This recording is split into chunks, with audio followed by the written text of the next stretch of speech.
నమస్తే welcome to our channel నేను మిషాల్ని కూటమి ప్రభుత్వం వచ్చి 1 ఇయర్ అవుతుంది ఈ 1 ఇయర్ లో ప్రజల్ని ఎంత మోసం చేశారనేది ప్రజలకు బాగా అర్థమవుతుందని చెప్పి వైసీపీ నేత సలహాదారుడు సజ్జల రామకృష్ణ వ్యాఖ్యలు మరి ముఖ్యంగా చూసుకుంటే జగన్మోహన్ రెడ్డి మన ప్రెస్ మీట్ లో కూడా చెప్పారు జూన్ 4వ తేదీన వెన్నుపోటు దినంగా ప్రకటించుకున్నారు అయితే ఈ రోజు సజ్జల కూడా సేమ్ రిపీట్ అంటే జూన్ 4వ తేదీన వెన్నుపోటు దినంగా ప్రకటించుకుంటున్నాం మేము ముందుకి బలంగా మా పార్టీని ముందుకు నడిపించుకోబోతున్నాం అన్న వ్యాఖ్యల్ని అసలు ఎలా చూడాలి దీని మీద పూర్తిగా విశ్లేషించడానికి మనతో పాటు స్టూడియోలో ఉన్నారు సీనియర్ జర్నలిస్ట్ డివి శ్రీనివాస్ గారు ఉన్నారు వారిని అడిగి కొన్ని విషయాలు మనం తెలుసుకుందాం నమస్కారం సార్ నమస్తే సార్ కూటమి ప్రభుత్వం వచ్చి ఈ 1 ఇయర్ అవుతుంది ఈ 1 ఇయర్ లోనే ఇచ్చిన హామీలు ఒక్కటి కూడా నెరవేర్చలేదు సో ప్రజలను ఎంతో మోసం చేశారు అనేది ఇప్పుడు బాగా అర్థం అవుతుంది అందుకని మేము జూన్ 4వ తేదీన వెన్నుపోటు దినంగా ప్రకటించుకున్నాము అన్న సజ్జల వ్యాఖ్యలు కావచ్చు జగన్మోహన్ రెడ్డి వ్యాఖ్యలు కావచ్చు అసలు ఈ వ్యాఖ్యలను ఎలా చూడాలి సార్ జూన్ 4 అంటే ఫలితాలు వచ్చిన రోజు అంటే ప్రజా తీర్పు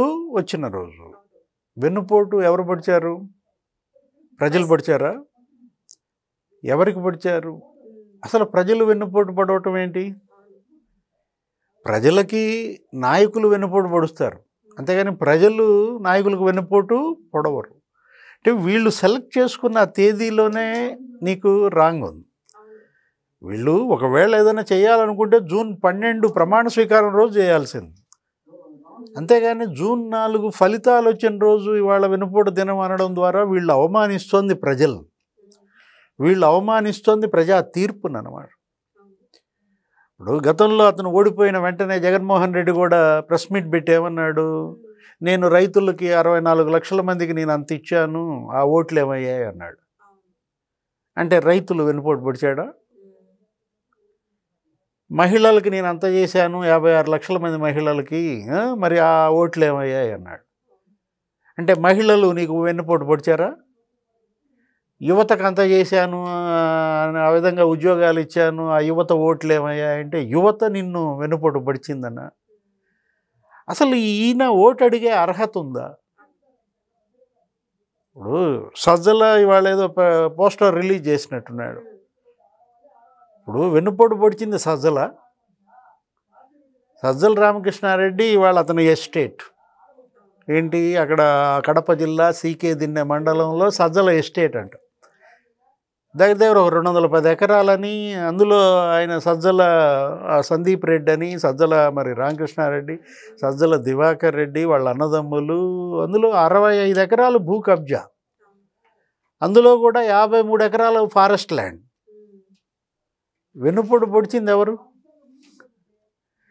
ఇది భూమిపోటు ఇది వెన్నుపోటు కాదు వీళ్ళు భూమికే వెన్నుపోటు పొడిచారన్నమాట వీళ్ళు అడవికే వెన్నుపోటు పొడిచారు అడవి భూమి ఒక్క అంగుళం కబ్జా చేసిన అది మహానేరం అట్లాంటిది నువ్వేమో 65 ఎకరాలు నువ్వు కబ్జా చేస్తావు ఆయన పెద్దిరెడ్డి రామచంద్రారెడ్డి ఆయన మంగళంపేట అడవుల్లో ఆయన 75 ఎకరాలు కబ్జా అంట అతను అక్కడ ఒక ఫామ్ హౌస్ కడతాడు ప్యాలెస్ ఇతను ఇక్కడ ఒక ఫామ్ హౌస్ కడతాడు ప్యాలెస్ ఇది సజ్జల ఎస్టేట్ అది పెద్దిరెడ్డి ఎస్టేట్ ఇంకో చోట ఎవరో దేవిరెడ్డి శివశంకర్ రెడ్డి అతనేంటి ఆ వివేకానంద రెడ్డి హత్య కేసు నిందితుడు వాళ్ళింటో 6 ఉంటే 6 ఆ రైతులు 30 ఎకరాలు కబ్జా అంకటతో ఆగారా ఆ 30 ఎకరాలకు ఇంకొక 25 ఎకరాలు మళ్ళీ ప్రభుత్వ భూమి కబ్జా అది దేవిరెడ్డి ఎస్టేట్ అంటే ఇప్పుడు ఆకేపాటి అమర్నాథ్ రెడ్డి అతను మరీ అన్యాయం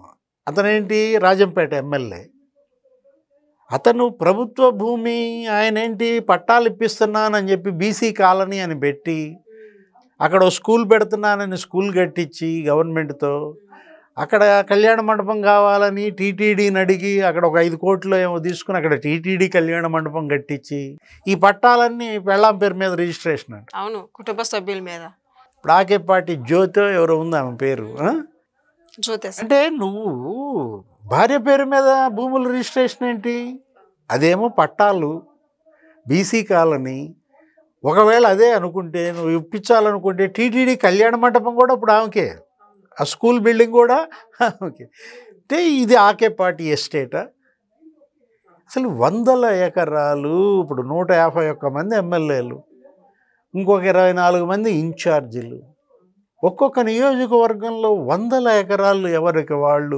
వైసీపీ ఎస్టేట్ల ఇందిరాగాంధీ జమీందారీ వ్యవస్థను రద్దు చేసింది. ఇప్పుడు జగన్మోహన్ రెడ్డి మళ్ళీ పెట్టాడా? లేదుగా సార్. ఇప్పుడు ఇవాళ వెన్నుపోటు దినం, రేపు జూన్ 4న వెన్నుపోటు దినం చేస్తున్నానంటే జగన్ పొడిచిన వెన్నుపోటు గుర్తొస్తుంది ప్రజలకు. ఇప్పుడు నువ్వు జనానికి నువ్వు వెన్నుపోటు పొడిచావు, అసలు నీ పార్టీ నాయకులకి వెన్నుపోటు పొడిచావు, నీ కుటుంబ సభ్యులకే వెన్నుపోటు పొడిచావు.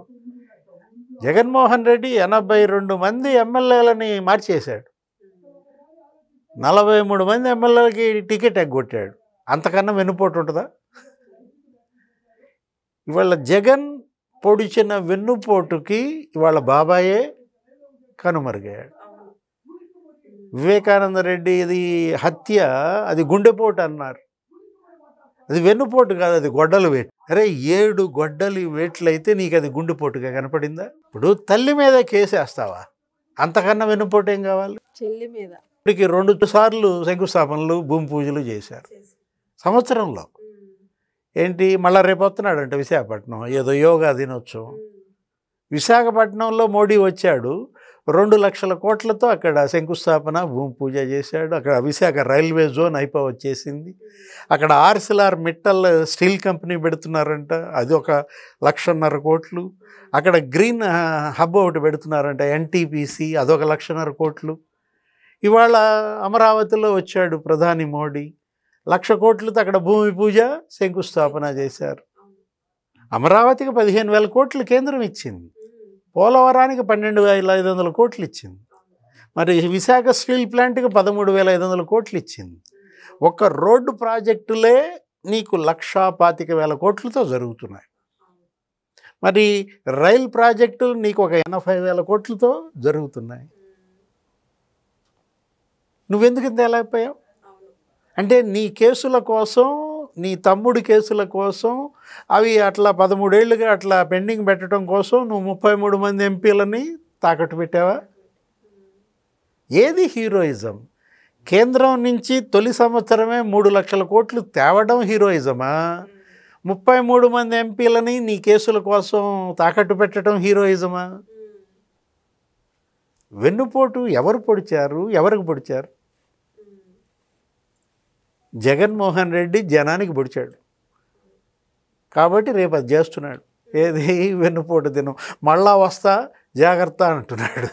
జగన్మోహన్ రెడ్డి సార్ ఎప్పుడు ప్రెస్ మీట్ పెట్టి వాళ్ళ కార్యకర్తలు ఇబ్బంది పెట్టే వాళ్ళని నెక్స్ట్ సినిమా చూపిస్తాను, తర్వాత రిటర్న్ గిఫ్ట్లు కూడా ఇస్తానన్న వ్యాఖ్యలను ఎలా చూడాలి సార్? ఇప్పుడు వాళ్ళు చూపిస్తున్నారు ఈయనకి సినిమా. ఏది బాహుబలి 1, బాహుబలి 2, బాహుబలి 3, బాహుబలి 4, బాహుబలి 5, 5 ఏళ్ళు 5 ఎపిసోడ్లు చూపిస్తారనమాట. అంటే మొదటి సినిమా దెబ్బకే ఠారెత్తాడా? అతని సినిమా చూపించడం ఏంటి, ముందు వీళ్ళు చూపించే సినిమా నువ్వు చూడు. ఏది ఇవాళ వాళ్ళు సినిమా స్కోప్లో చూపిస్తున్నారు. నువ్వేంటి, నువ్వేదో మళ్ళీ వస్తాను, అప్పుడు వీళ్ళకి సినిమా చూపిస్తాను, 7 సముద్రాల అవతల ఉన్న లాక్ వస్తాను, ఇప్పుడు లాక్ వస్తున్నారు. వాళ్ళ జుట్టు పట్టుకుని లాక్కొచ్చి అందరినీ జైల్లో పెడుతున్న పరిస్థితి అన్నమాట. మీరు భయపడాలి.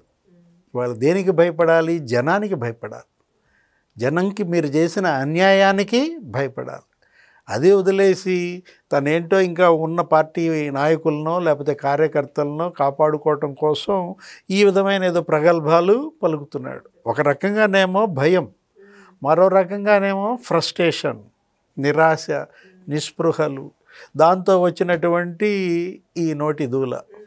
లిక్కర్ స్కామ్ సంబంధించి జగన్మోహన్ రెడ్డి నెక్స్ట్ త్వరలోనే అరెస్ట్ కాబోతున్నారు. మరి ముఖ్యంగా చూసుకుంటే అవినాష్ రెడ్డి బాబాయ్ కేసుకు సంబంధించి కేసులో ఆయన కూడా అరెస్ట్ కాబోతున్నారు మనకు వచ్చిన సమాచారం సార్. దీని మీద మీ స్పందన ఏంటి సార్? నిన్న మహానాడులో ప్రకటించారు కదా, ఇది ఆ బీటెక్ రవి వాళ్ళు కూడా మాట్లాడుతూ అన్నదమ్ములు ఇద్దరు జైలుకి పోవడం ఖాయం.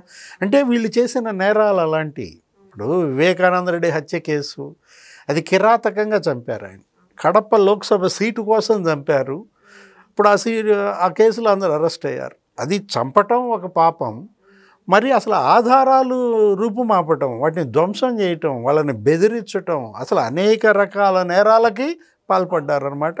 అవినాష్ రెడ్డి ఇవాళ అరెస్టు తప్పదు, అతని యొక్క లోక్సభ సభ్యత్వం రద్దు తప్పదు, కడప లోక్సభకి బై ఎలక్షన్ వస్తుంది, అందుట్లో ఎటువంటి డౌటు లేదు. అట్లాగే ఇది కూడా, ఏది జగన్మోహన్ రెడ్డి ఇప్పుడు ఆ లిక్కర్ కేసు మీరు అన్నది, ఇప్పుడు ఒక 7గురు ఏం అరెస్ట్ అయ్యారు.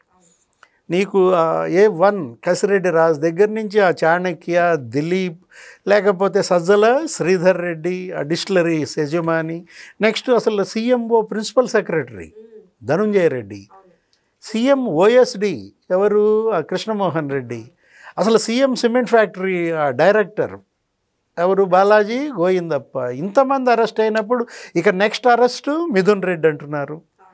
ఇప్పుడు ఆ మిథున్ రెడ్డి తర్వాత ఇక జగన్మోహన్ రెడ్డి అరెస్ట్ తప్పదన్న దీంట్లో ఇవాళ పులివెందులకు కూడా ఉప ఎన్నిక వచ్చుదన్నమాట. ఏది జగన్మోహన్ రెడ్డి అరెస్ట్ అయితే అటు ఆ పాత కేసులు కనుక తీర్పు వస్తే, ఏది ఇప్పుడు గాలి జనార్దన్ రెడ్డి కేసు మరి 14 ఏళ్ళు నాంచి మొన్న తీర్పు వచ్చింది. 7 ఏళ్ళు దానికి జైలు శిక్ష పడింది. ఆయన యొక్క సభ్యత్వం రద్దయింది. కర్ణాటకలో గంగావతి ఆయన ఇప్పుడు ఖాళీ అయింది ఆయన స్థానం.